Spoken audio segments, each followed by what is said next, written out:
नारायण नारायण नारायण। दृष्टांत। एक संत का जैसा अन्न वैसा मन। एक जंगल में एक बड़े ही तपस्वी त्यागी सिद्ध महात्मा रहते थे। वहाँ का राजा उनका शिष्य था। वह नित्य महाराज जी के दर्शन एवं सत्संग करने जाया करता था। एक दिन राजा ने महात्मा जी का अपने यहाँ निमंत्रण किया।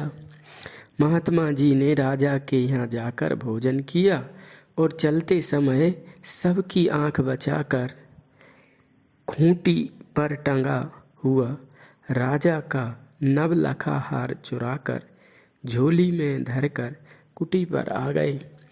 महात्मा जी के चले आने पर हार की खोज हुई तो बहुत जासूस लगने पर भी उसका कहीं पता नहीं चला।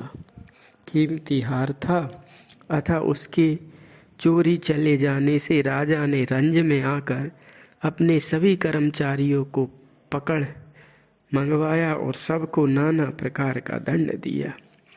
महात्मा हार ले गए हैं, भला यह कोई सोच ही कैसे सकता था। संदेह कर्मचारियों पर हुआ और वे बेचारे निरपराध दंडित हुए। इधर जब महात्मा जी कुटी पर पहुंचे तो वहां पहुंचते ही उन्हें संग्रहणी का रोग हो गया। 3 दिन लगातार दस्त होते रहे। जब दस्तों के द्वारा समस्त राजधान्य शरीर से बाहर निकल गया, उसका असर समाप्त हो गया तो महात्मा जी की बुद्धि शुद्ध हो गई। फिर भी उन्हें अपने कर्म पर बड़ा पश्चाताप हुआ कि हाय, मेरे कारण कितने निरपराध लोग सजा पाए होंगे। फिर तो वे तुरंत लड़खड़ाते गिरते पड़ते हार लेकर दौड़े आए और उन्होंने राजा को हार देकर कर्मचारियों को बंधन से मुक्त कराया और अपना अपराध स्वीकार किया। किसी को विश्वास ही नहीं हो रहा था। बहुत से लोगों ने यह अनुमान किया कि चोर ने ही महात्मा जी को हार देकर अपने को बचाने की प्रार्थना की होगी कि मैंने हार चुराया था। साथ ही महात्मा जी ने भी यह कहा कि यह अन्न का दोष था जिससे मेरी बुद्धि को भ्रष्ट कर दिया। फिर पता लगाया कि अन्न कहाँ से आया था तो पता चला कि एक चोर के यहाँ से जब्त किया गया था। चोर भी सुनार के यहाँ से चोरी करके लाया था। एक तो राजा का धन वैसे ही निषिद्ध है, उसमें चोर के घर से आया और उसमें भी सुनार के घर से चुराया था। निषेध की पराकाष्ठा को प्राप्त दूषित अन्न ने तपोधन ऋषि की मति मलिन कर दी। फिर अन्न की तो बात ही क्या। अतः ये ध्यान रखना चाहिए कि जैसा अन्न वैसा मन। एक गंवार हिसी सा। अगला दृष्टांत एक गंवार का हिसी सा। घर के काम धंधे को लेकर खटपट होने पर एक गंवार घर छोड़कर एक मठ पर गया विरक्त बनने। वहाँ के साधुओं ने कहा कि यहाँ तो घर से भी अधिक काम करने पड़ते हैं। तब उसने महंत जी की ओर हाथ उठाकर कहा कि ये तो कुछ नहीं करते। साधु बोले कि ये तो सबके गुरु हैं, अतः सबको आज्ञा देते हैं और फिर शिष्य लोग सब कार्य करते हैं। तब उसने कहा कि मुझे भी गुरु ही बना लो, शिष्य मत बनाओ। साधुओं ने उसे फटकार कर भगा दिया। ऐसे ही गुरु बनने का प्रयत्न नहीं करना चाहिए। त्रिभुवन गुरु शिवजी ने विष पी लिया, भला यह सामर्थ्य और किसमें है। शिष्यों ने इस बातों पर विचार नहीं किया। इस पर दृष्टांत श्री शंकराचार्य जी के शिष्यों का मिलता है। तिन पर स्वामी खिझे। श्री स्वामी सुरानंद जी शिष्यों पर नाराज हुए कि दृढ़ निष्ठा और विश्वास के अभाव में बिना सोचे समझे बूझे प्रसाद के नाम पर जिस किसी का दिया हुआ कुछ भी खाना पीना और वह भी कण मात्र नहीं पूर्ण तृप्त होकर खाना वैष्णव सदाचार के विरुद्ध है।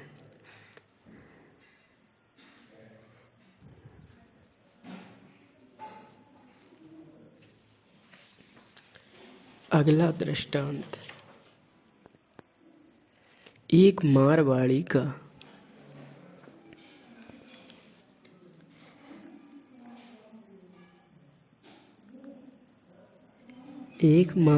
का दृष्टांत। नाम के बस नामी।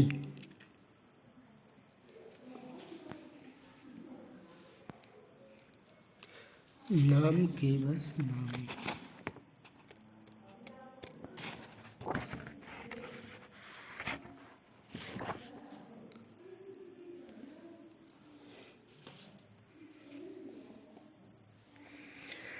मारवाड़ में एक रामचंद्र नाम के व्यक्ति थे। उनकी पत्नी का नाम सीता था और संयोग से घर में सेवा भी श्री सीताराम की ही थी। एक दिन उसके वृद्ध पिता बीमार पड़े। रात्रि में प्यास लगने पर पुत्र वधू से जल मांगा। बेटी सीता पानी। वह सो गई थी। अतः वृद्ध ने 2-4 बार कहा, सीता पानी। तब श्री राम जी ने श्री जानकी जी से कहा कि आप जाकर वृद्ध को जल पिला आइए। श्री जानकी जी ने कहा कि वह मुझे थोड़े ही बुला रहे, वह तो अपनी पुत्र वधू को बुला रहे हैं। श्री राम जी ने कहा कि चाहे कुछ भी हो, नाम तो आपका भी यही है, अतः आपको अपने नाम का अनुगमन करना चाहिए। तब श्री जानकी जी मंदिर की चांदी की थारी में जल भरकर वृद्ध को जल पिलाया। प्रातः काल रहस्योद्घाटन हुआ।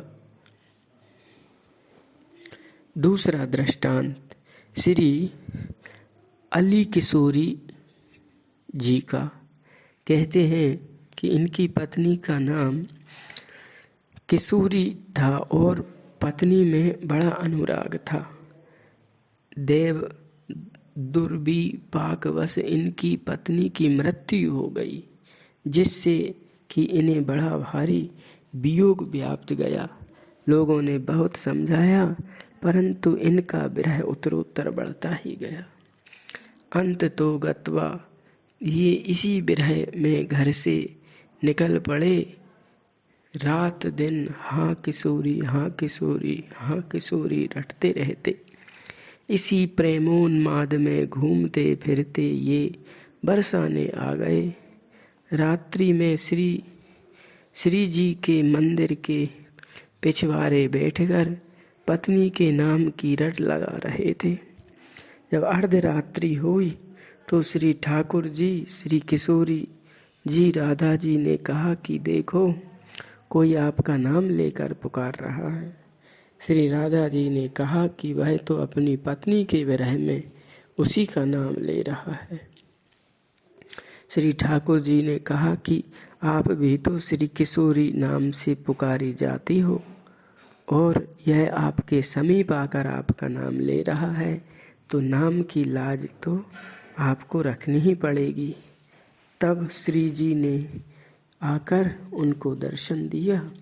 श्री वृषभानु किशोरी जी का दर्शन करते ही ये पहली पत्नी किशोरी को भूल गया और शेष जीवन लाडली वृषभानु जी के चरणों में बिताया। यह है नाम लेने पर नामी के बोलने, प्रकट होने, दर्शन देने का ज्वलंत दृष्टांत। अतः नाम कही नामी बोले।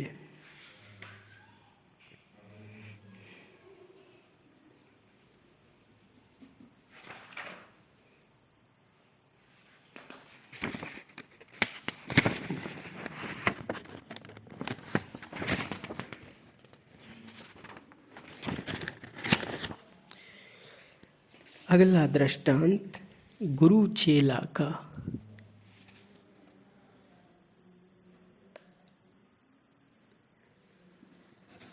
नाम महिमा पर। एक महात्मा नदी में स्नान कर रहे थे। उसी समय एक भंगिन भी जल भरने गई।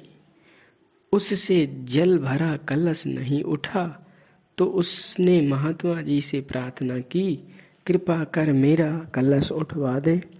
महात्मा जी ने विचार किया कि यह अत्यंत नीच है, इसे हम कैसे स्पर्श करें, परंतु उधर दीन होकर प्रार्थना कर रही थी, अतः घड़ा उठाना भी अनिवार्य है।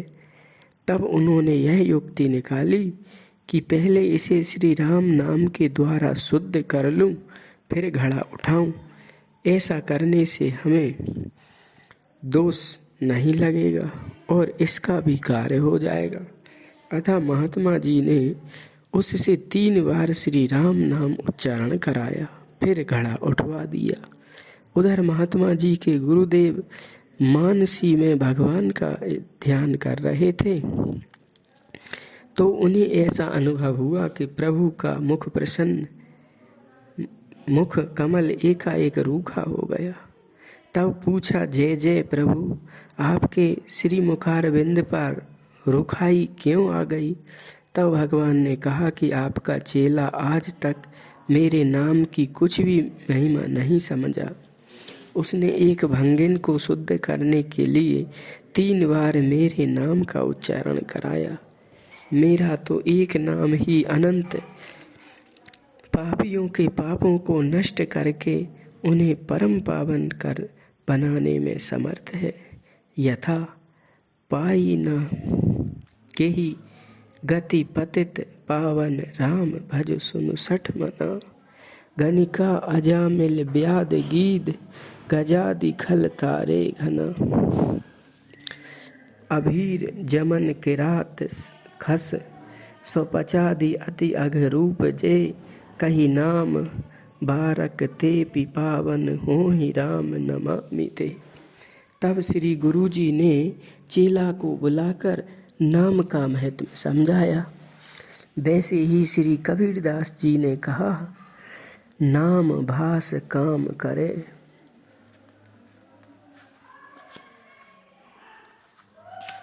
इस पर दृष्टांत एक प्रेमी वेश्या का। किसी नगर में एक धनवान व्यक्ति की किसी वेश्या से अनन्य प्रीति हो गई। वह बूढ़ा हो गया था, उसके पोते का विवाह था। घर में मिठाइयाँ खूब बनी हुई थी।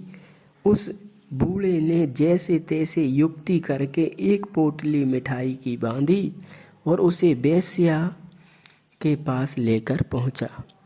सीढ़ियों पर चढ़ा नहीं गया तो उसने नीचे से ही बुलाया, एरी पोटली थाम ले, परंतु बूढ़ा होने से आवाज स्पष्ट नहीं निकली। एरी की जगह उसके मुख से हे हरि निकल गया। इतने में उसका शरीर छूट गया तो तत्काल विष्णु पार्षद आ गए और उसे भगवत धाम ले गए। ये नाम महत्व, नाम महिमा पर दृष्टांत भक्तमाल में, भक्तमाल के द्वितीय खंड में आते हैं।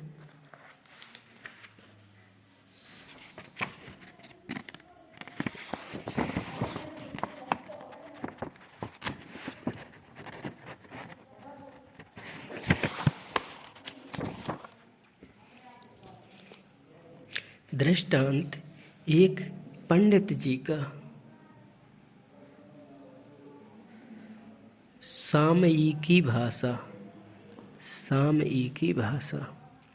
एक पंडित जी किसी संस्कृत पाठशाला में प्रधान अध्यापक थे। उन्होंने अपने विद्यालय में प्रतिबंध लगा रखा था कि प्रत्येक विद्यार्थी संस्कृत में ही वार्तालाप करे। आज्ञा का उल्लंघन करने वाला दंड का भागी होता। एक दिन पंडित जी विद्यार्थियों के साथ कहीं जा रहे थे। अंधेरे में ना दिखने के कारण वे एक कुएं में गिर गए। विद्यार्थी देववाणी में ग्रामीणों को बुलाए, परंतु कोई नहीं समझा नहीं। अतः लाख बुलाने पर भी कोई पंडित जी को कुएं से बाहर निकालने नहीं आया। उधर पंडित जी का कुएं में बुरा हाल हुआ जा रहा था। तब खींच कर वे विद्यार्थियों को बोले कि मूर्ख कहीं का, भाषा भसक अर्थात भाषा में बोलो, तब वे समझेंगे। जब विद्यार्थी ने ग्रामीणों को भाषा में लोगों को श्री गुरु जी के कुएं में गिरने की बात कही, तो तुरंत दौड़ कर लोग आए और पंडित जी को बाहर निकाले। दूसरा दृष्टांत श्री तुलसीदास जी का। ये भी पहले संस्कृत में ही श्री रामचरितमानस लिख रहे थे।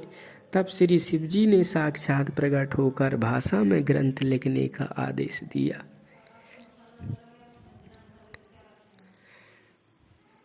अतः हिंदी भाषा का संस्कृत प्रेम चाहिए साँच। काम जो आवे कामरी, काले चलिए काले करिए कुमाच। भाषा का संस्कृत प्रेम चाहिए साँच, काम जो आवे कामरी, काले करिए कुमाच। हरिहर जस सुर नर गिरन, बरनत साधु समाज। हांडी हाटक घटिल चरु, रांधे स्वाद सुयाज।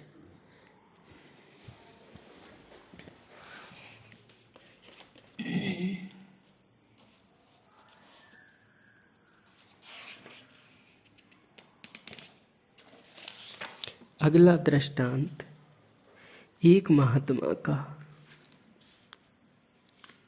साधु को स्वाद से क्या। ब्रज के एक गांव में एक महात्मा जी एक ब्रजवासी के घर छाछ मांगने गए। घर की मालकिन ने कहा, बाबा जी छाछ तो नहीं है, कहिए तो दूध दे दूं। महात्मा जी ने कहा, छाछ नहीं तो दूध ही दे दे। साधु को स्वाद से क्या। माता जी दूध देने लगी तो उसकी मलाई भी गिरने लगी, तो उन्होंने अंगुली से इशारे से मलाई को रोकना चाहा। तब महात्मा जी ने कहा, मैया रोकती क्यों है, गिर जाने दे। सब अलाय बलाय साधु को स्वाद से क्या। ब्रजवासिन मैया ताड़ गई बाबा की ताल पट्टी। बोली, देखो निपूते बाबा को छाछ की जगह दूध ले रहा है और मलाई को अलाय बलाय कह रहा है। ऊपर से वैराग्य दिखा रहा है कि साधु को स्वाद से क्या। गए उठी पाछे भक्त आयो, सो सुनायो नाम सुनी अभिराम। दौड़े संग ही महंत है, लिए जाए पाए लपटाए। सुख पाए मिले झिले घर मांझतिया। धन्य तो सुकांत है, संत पति बोले में अनंत अपराध किए। जिए अब कही सोवो सीत मानि जंत है। आबत में लायप होए, यही राखो बीत गोए। आए वृंदावन जहाँ सदाई बसंत है।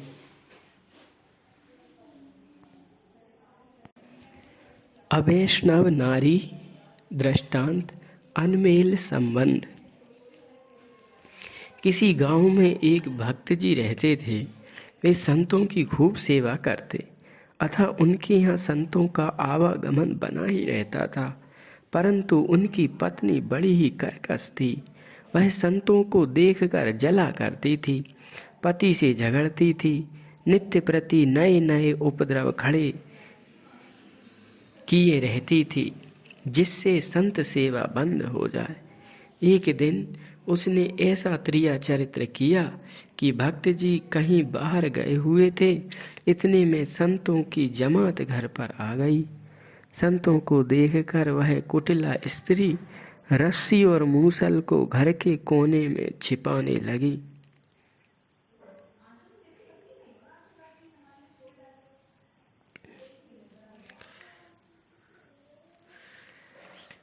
इसी कभी इस कोने में रखती तो कभी उस कोने में। एक संत जी ने पूछा, माता जी आप रस्सी और मूसल छिपाने में इतनी व्यस्त क्यों हैं?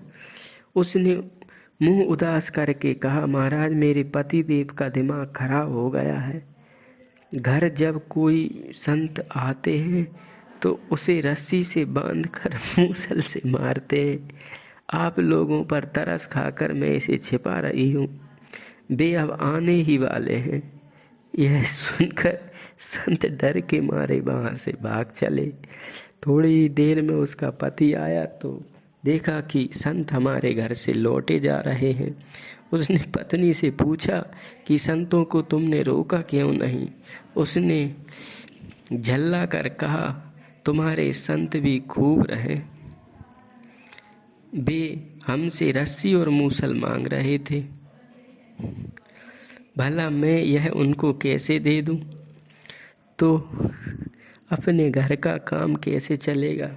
भगत जी ने कहा कि यदि संत मांग रहे थे तो तुमने क्यों नहीं दिया? मैं घर के काम से के लिए दूसरा ला देता।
राधे राधे। वो एक डिब्बा जाता है इस लाइन पे ऐसे ट्रेन का, वो चलता है। अच्छा,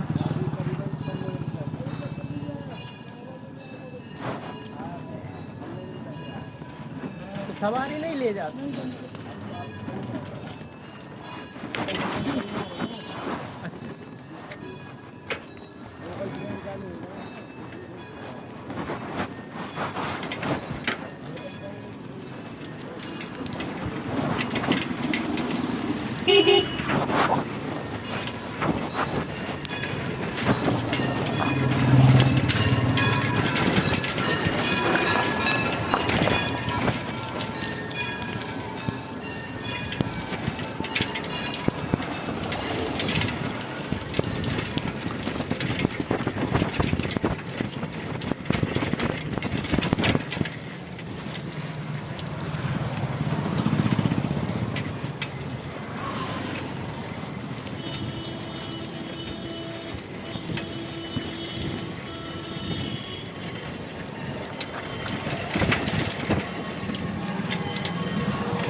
पुजारी जी,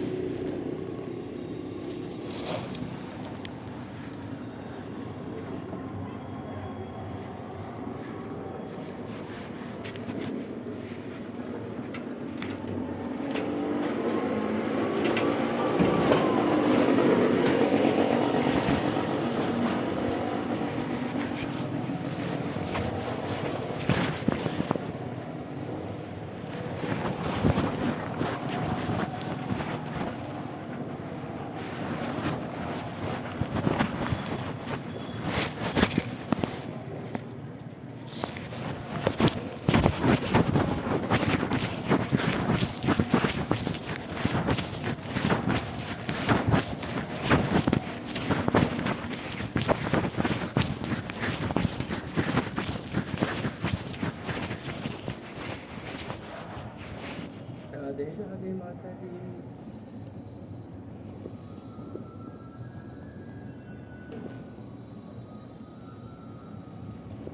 कहाँ गए पुजारी जी?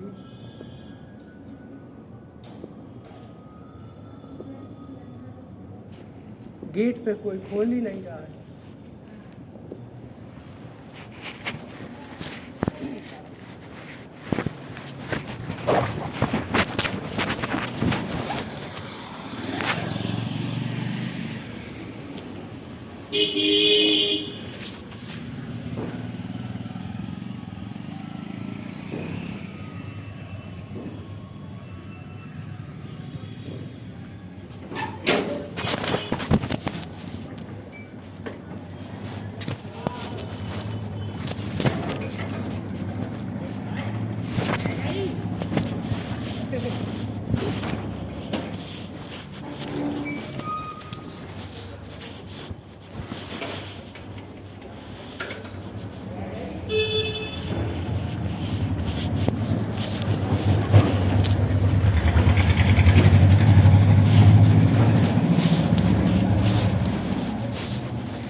पुजारी जी,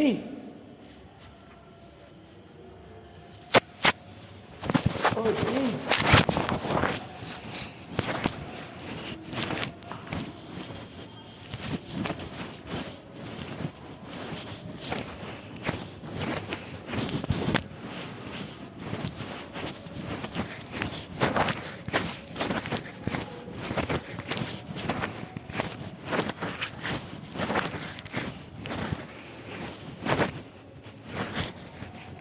नारायण नारायण।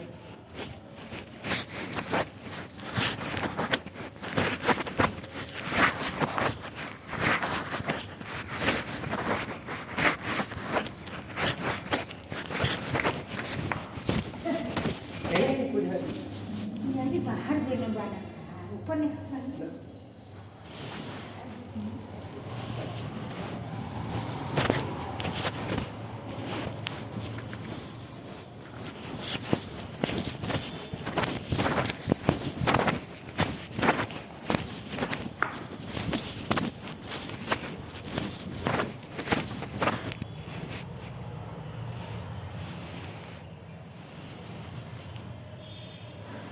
राधेश्वर।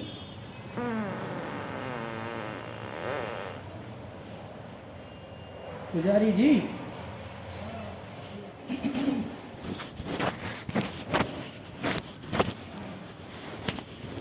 राधे साहब कैसे आइए।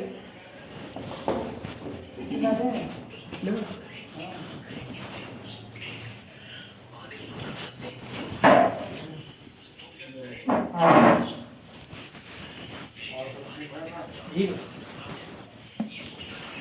आप स्वस्थ हैं?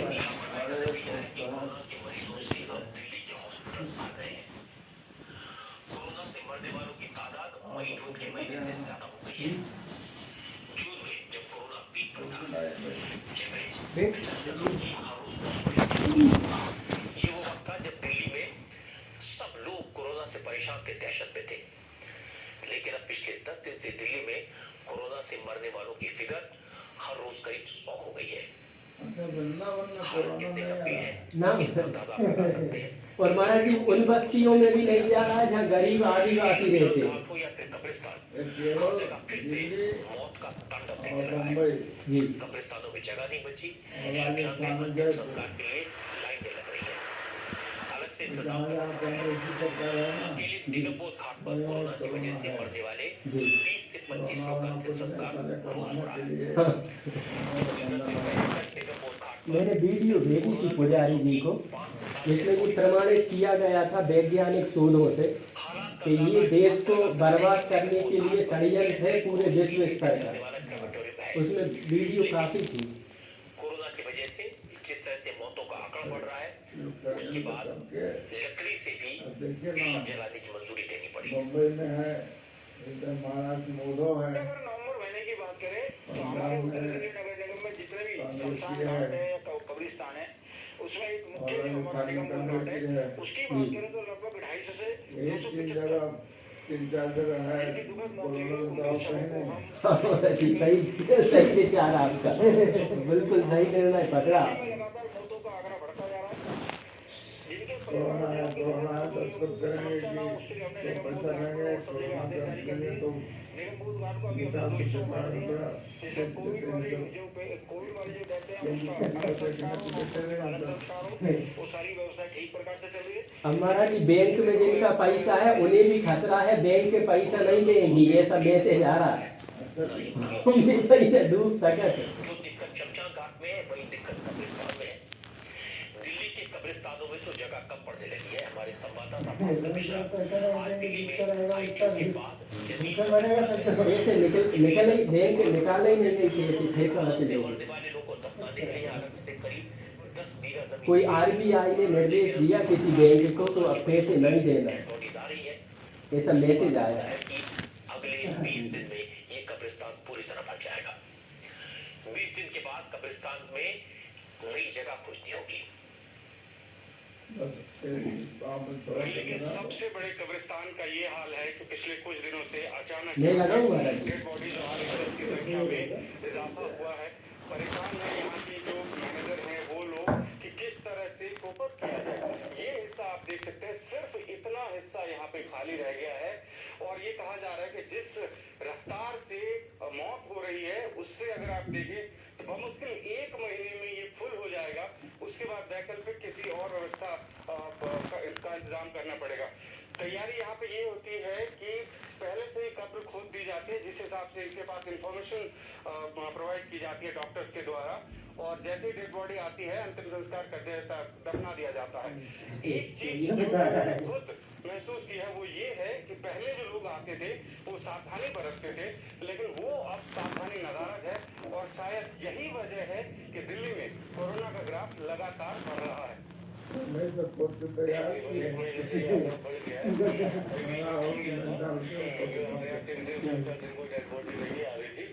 लेकिन अब 1 महीने से दोबारा से मतलब ये आंकड़ा हमारे यहाँ बढ़ गया है और ये डेली 3-4 महीने रोज आ रही है, ये से रोज आ रही है। अब ये दिल्ली का सबसे बड़ा कब्रिस्तान है, बड़ा कब्रिस्तान है और कोविड के लिए सबसे पहले जिप के कब्रिस्तान यही है और अब हमारे पास जगह भी कुछ कम दिक्कत है। मैं जानना चाह रहा था कि ये बताइए कि आपके पास कितनी जगह है, कितना अलाउड किया गया था और उसमें कितना हिस्सा जो है वो फुल हो चुका है? ये मीडिया भी मिली है महाराज जी। 10 बीघे तकरीबन जगह दी गई थी, जिसमें से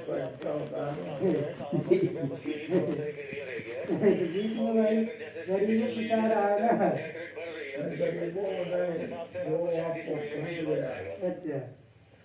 पकड़ गया जो हालत हो गई है, जो वहाँ पहुँच गया कोरोना पकड़ गया।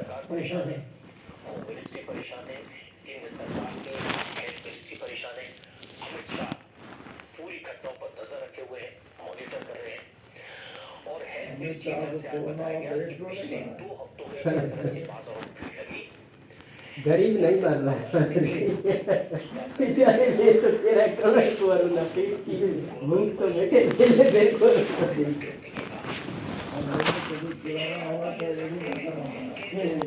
नंबर कम हुई है, लेकिन इससे अभी हम निकाल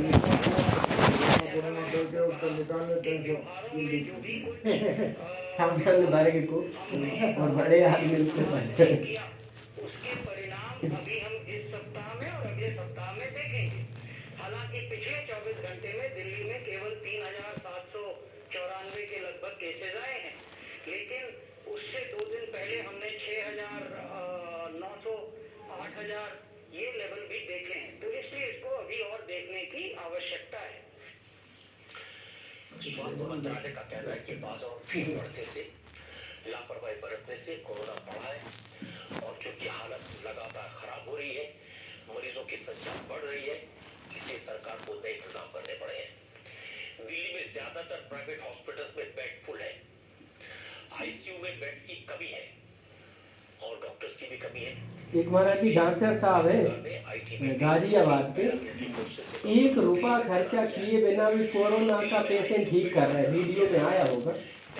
तो उन्होंने महाराज जी 20,000 पेशेंट ठीक करे बिना कोई दवाई के, केवल प्राकृतिक नेचुरोपैथी डाइट के द्वारा, और उनने सही किए प्रमाण के साथ उनने किताब भी लिखी है, मीडिया में उनने भाषण दिया पर मीडिया वाले चला नहीं रही और उनने विदेश में पढ़ के आए हैं और ये राजीव दीक्षित है ना, उनके फॉलोवर है वो, और उनके 15-20 डॉक्टर हैं और 40-50 उनके कर्मचारी हैं उनकी हॉस्पिटल में, तो वे सब मिलके काम कर रहे हैं। उन्होंने प्रेस कॉन्फ्रेंस करी, उनने बड़े बड़े स्टेडियम में भाषण दिए और वे कह रहे कि मुझे तो कोई कार्रवाई करे, मुझे ले चले कोरोना के जहाँ पेशेंट हो, मुझे बीमार करके बताया कि कोरोना होगा। बोले ऐसी कोई लिखित डॉक्यूमेंट जारी नहीं किया विश्व स्वास्थ्य संगठन ने, वो तो मीडिया फैला रही है और डॉक्टर लोग मजा मार रहे हैं और ये फार्मा कंपनी जो दवाई बना रहा है।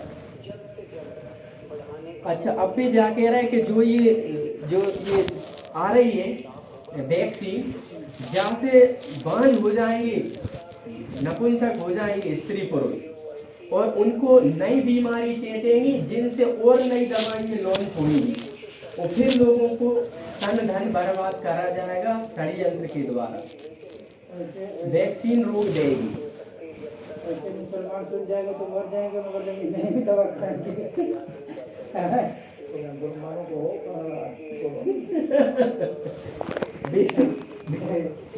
उनके धर्म गुरु तो सब बैठकें लेके सब बातें उनमें जमा देते अच्छे से, मस्जिद में ही संवाद होते उनके सब।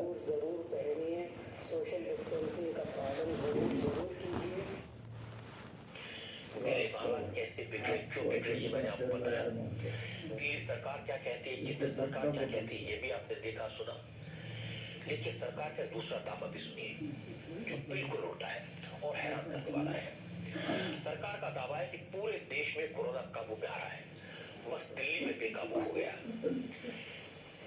एक्सपर्ट्स ये बताने में नाकाम है कि भीड़ तो दूसरे शहरों में भी हो रही है, दूसरे शहरों में भी लोग घरों से बाहर निकले हैं, दूसरे शहरों में भी सोशल डिस्टेंसिंग का पालन नहीं कर रहे, लापरवाही कर रहे हैं, मास्क नहीं लगा रहे। अभी हम गोवर्धन गए थे गिरिराज, तो इतनी भीड़ थी महाराज जी, इतनी भीड़ थी, कोई मास्क नहीं, कोई सोशल डिस्टेंस नहीं, कोई ये कोरोना नहीं, पुलिस सब खड़ी थी, कोई कछु कोई से नहीं कह रहा कि मास्क लगाओ, दूर हो, और खूब भीड़, बेजब बहुत भीड़ थी। केजरी वाला कमा रहा है, सरकार के पैसा लेना चाह रहे हैं।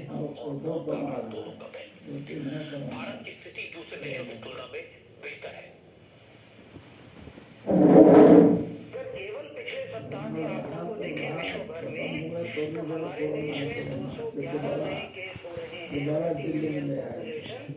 जबकि अनेक देश ऐसे हैं जहां ये 2500 या 3000 से भी ज्यादा प्रति मिलियन केसेस, नए केसेस हुए पिछले एक सप्ताह में। दूसरी प्रकार से यदि हम क्यूमुलेटिव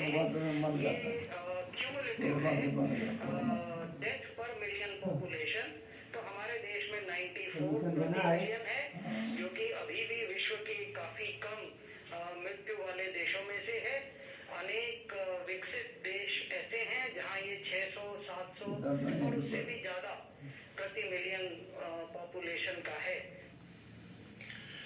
दुनिया के मुकाबले भारत में केसेस कम हुए हैं, ये राहत की बात है, लेकिन दिल्ली में पिछले 10-12 दिन से कोरोना के केसेस इतनी तेजी से क्यों बढ़े, ये कोई ठीक से नहीं पता था। किसने कहा कि लोगों ने बाजारों में भीड़ लगाई, वहां सुपर स्प्रेडर आ गए इसलिए केस बढ़े।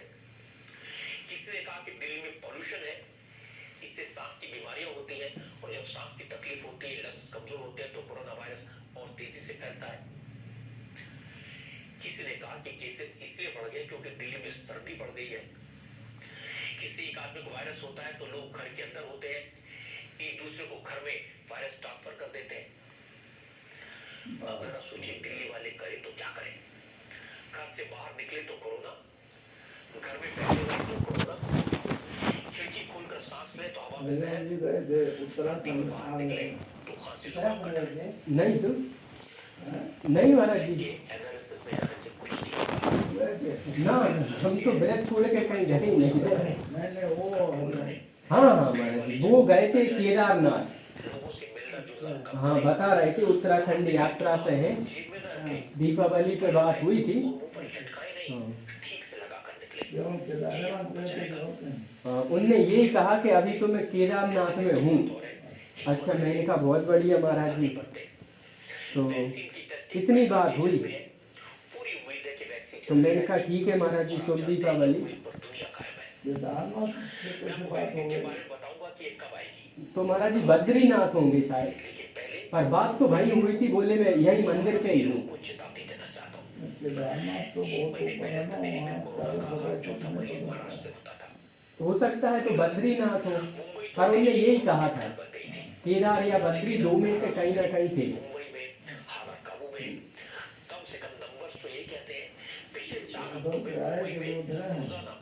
अभी ये पता नहीं महाराज जी, लगा है क्या? पिछले 24 घंटे में मुंबई में जबकि 14 लोगों की मौत हुई, यानी हालत पहले के मुकाबले बहुत बहुत बेहतर है। लेकिन लापरवाही मुंबई में हो रही है। अगर मुंबई वाले न संभले तो वहां भी दिल्ली जैसा हाल हो जाएगा। कोरोना है ही ऐसा। उस्मानाबाद में स्थित तुलजा भवानी 51 शक्तिपीठों में से एक है। तुलजा भवानी को महाराष्ट्र की कुलदेवी माना जाता है। महाराष्ट्र में इस मंदिर की बहुत मान्यता है। इसलिए जब 8 महीने बाद मंदिर खुला तो देवी के दर्शन के लिए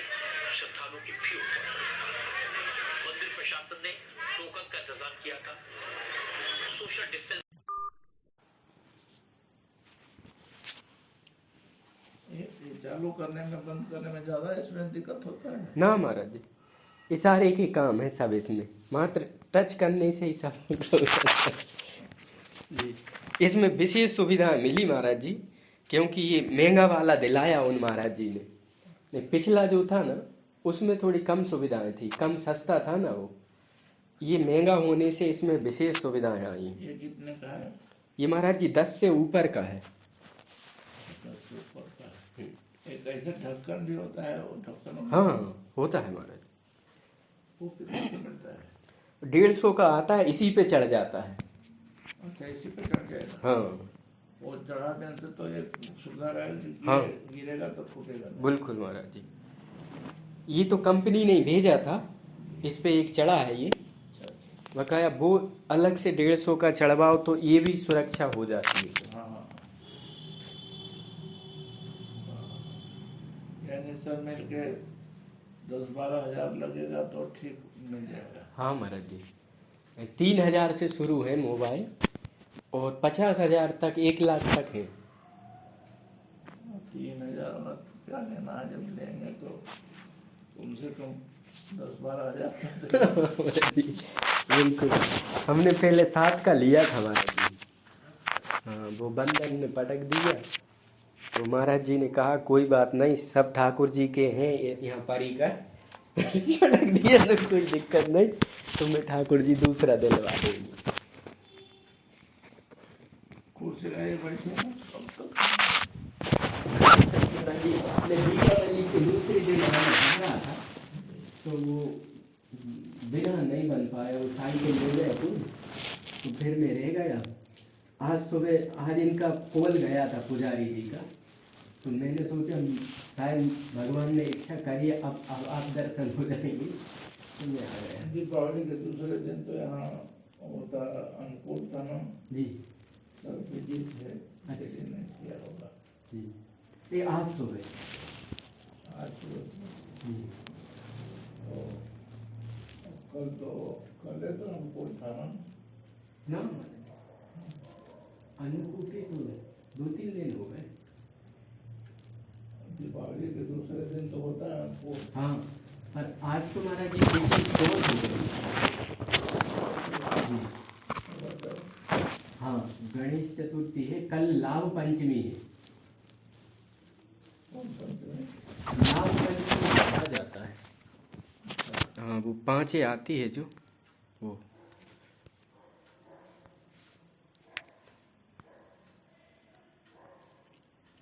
लाभ पंचमी महाराज जी कल है।